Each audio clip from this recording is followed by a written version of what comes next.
Boa tarde, Lisboa! Suiceiros e suiceiras, estamos aqui com um novo quadro de Papo com Elas. Convido uma amiga, influenciadora, babadeira. Ela escolhe o ponto preferido dela, né? Estamos aqui atrás com a Torre de Belém e eu vou deixar ela se apresentar, a minha amiga nada mais. Raquel Cruz, do Collab.by Cruz, aqui em Lisboa. Brasileira, sou carioca, 45 anos, mãe do Josué de 25 anos e já resido em Portugal há 6 anos. Raquel, influenciadora, amiga nossa, já fizemos um encontrinho aí por detrás dos panos, né, Raquel? Várias coisas, é melhor não contar. É melhor não contar. Mas é isso aí, verdade, a internet é isso, é network e a gente vai se conhecendo assim, é isso que é legal. Agora eu quero saber quem é a Raquel aqui, vai ser meu bordão, na fila do pão em Lisboa. Adorei quem é a Raquel na fila do pão. Raquel na fila do pão é só Raquel, né? Na fila do pastel. Eu aqui em Lisboa eu trabalho como cabeleireira, né? Eu sou especialista em corte, principalmente os curtos. Sou formada em administração. Então, a partir daí eu comecei a gerir uma empresa, que é uma barbearia. Depois essa empresa acabou ficando em stand-by e aí foi como eu comecei a gerir o Collab. E até hoje eu tenho essa ambiguidade, né? Tenho a minha profissão aqui, que é o que eu mais amo. Foi assim que eu iniciei a minha vida, até me formar em administração de empresas. E depois, quando eu resolvi vir para Portugal, a profissão de cabeleireira foi a que me sustentou. Foi a que começou a gerir dinheiro para mim, né? A colocar dinheiro no meu bolso para eu pagar as contas aqui em Portugal. Vida de imigrante, né, amiga? Gente, olha só, eu quero saber, Raquel, influenciadora, imigrante, fora do país, na Europa, estamos todas na Europa, estamos todas no mesmo barco, né? Praticamente. Explica para o pessoal que não conhece, eu já conheço, mas eu vou fingir que não conheço. O que é a Collab, o que ela significa? Collab, a gente abreviou, né? Esse termo já existe, não foi criado por mim. É um termo em inglês, né?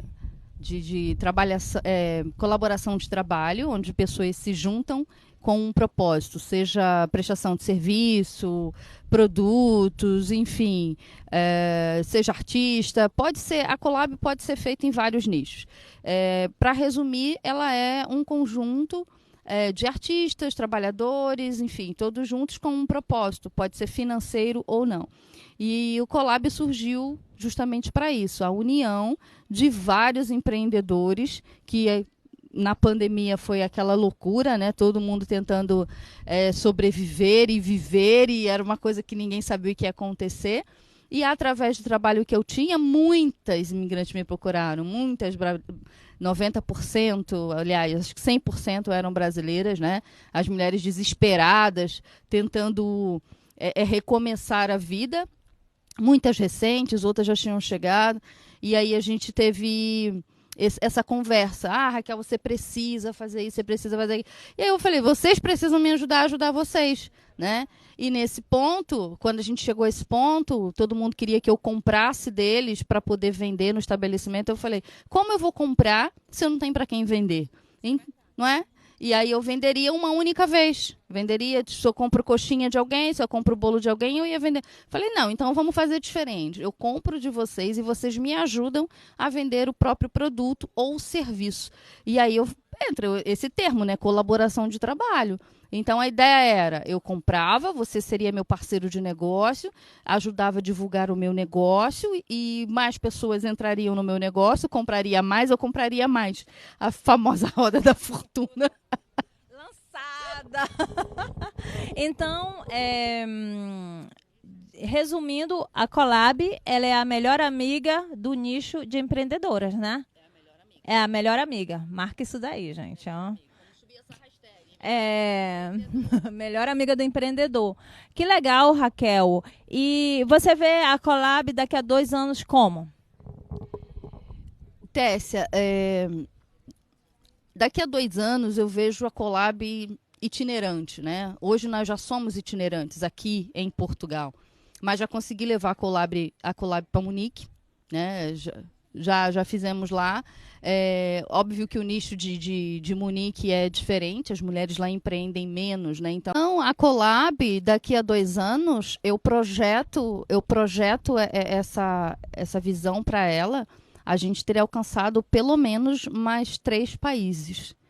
E com um número de empreendedoras triplicado, mas um número coeso, né, de base, que a gente possa contar com essas mulheres. No caso, a Colab não é só para o feminino, também tem homens, mas aqui 90% são as mulheres que empreendem, porque elas precisam se inovar, né? Exatamente. Geralmente é o marido que troca de lugar, é o marido que é chamado para um outro emprego, num outro país, num outro estado, num outro sítio, como chama aqui. E aí a mulher, geralmente é ela que vai. E por ela, às vezes, não ir trabalhar ou ter que deixar seu emprego, recomeçar, na verdade. Então, a mulher tem essa capacidade, né, de renascer, né, de ir lá, de recriar tudo. E ela acaba indo para um novo nicho. E aí que entra principalmente a narrativa da Colab, né? É dar a mão para essa mulher. E um dos nossos focos, dos nossos princípios, é acabar com a visão da concorrência da mulher, né? Então, cada mulher ela tem muito para acrescentar com a outra. Mesmo que eu fizesse também um podcast aqui. Era só eu me unir a você...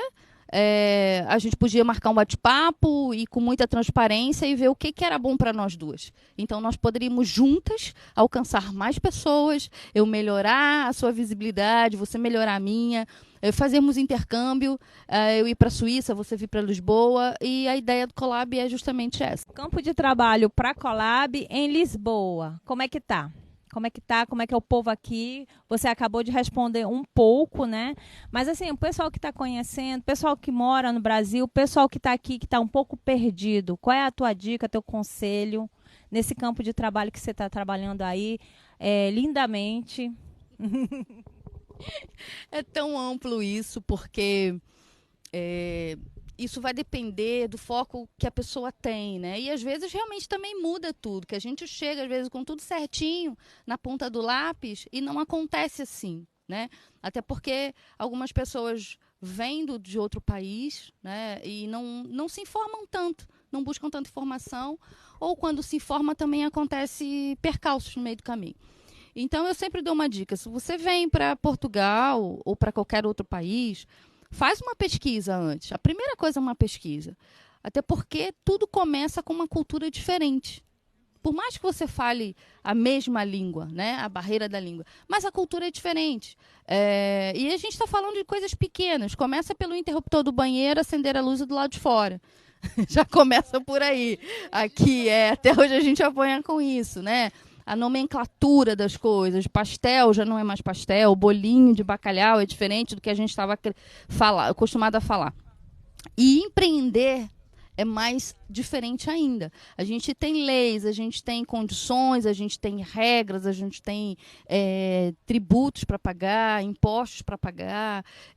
Aqui em Portugal não existe você colocar uma banca, né, na rua. Acredito que na Suíça também não é assim, ninguém pode, tudo é muito documentado, tudo é muito registrado. Então, a primeira coisa que ela tem que fazer é se informar. E a segunda é você buscar quem tem conhecimento.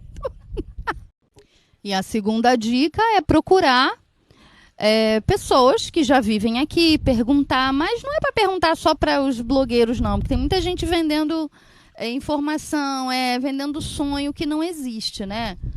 Ir ao mercado só com 10 euros e comprar um mundo para o mês inteiro. Então, isso é muito complicado, né? A gente tem aí uma gama de gente dando informação, vendendo o Europe Dream, como se fosse assim, a salvação. E não é por aí. Então, minhas 2 dicas se informe antes de sair, de tomar a decisão. E a segunda dica: procure alguém que já mora aqui, que já está aqui, que é assíduo daqui, e tenha uma conversa. Até porque a experiência de um não serve muito para outro, mas você já vai ter um parâmetro. Bem, esses conselhos, essas dicas, porque isso aqui é de ouro, né, amiga? Isso é de ouro, porque todos estão passando pelo mesmo barco. Tem gente que desiste, tem gente que fica, tem gente que diz assim, eu vou ficar e batalha. Tem gente que é mais molezinho, assim, diz assim, ah, não, vou voltar pro meu país, né? Depende de todo mundo, né? Depende de todo mundo, mas uma coisa eu vou dizer para vocês, é raro os Nutella, né? Aquele que já vem com a caminha, com a caminha já feita, né? Com um teto, com um trabalhinho. Aí esses realmente às vezes nem dá valor, né? Porque não. E é difícil, é diferente, né? O que você falou, o Nutella, vamos dizer assim. A maioria que vem é o trabalhador que vai ter que recomeçar. E recomeçar mesmo, tirar novos documentos, vai ter que aprender a se locomover, usar o transporte público, morar em casas com outra infraestrutura, uma engenharia diferente. É tudo diferente. Aprender a dirigir aqui. E não é ao mesmo tempo, sabe, Tessia? Quando a gente está no nosso país, eu vou falar sempre do Brasil como referência, é tudo muito agitado, tudo muito rápido, a gente quer tudo para ontem. E aqui não, aqui é um pouco mais lento, você dá de cara com burocracia, as leis, outra coisa que é muito interessante, as leis, as regras mudam de um órgão público para o outro. Sabe? Então, em um você consegue fazer num dia, no outro órgão no bairro vizinho você já demora meses.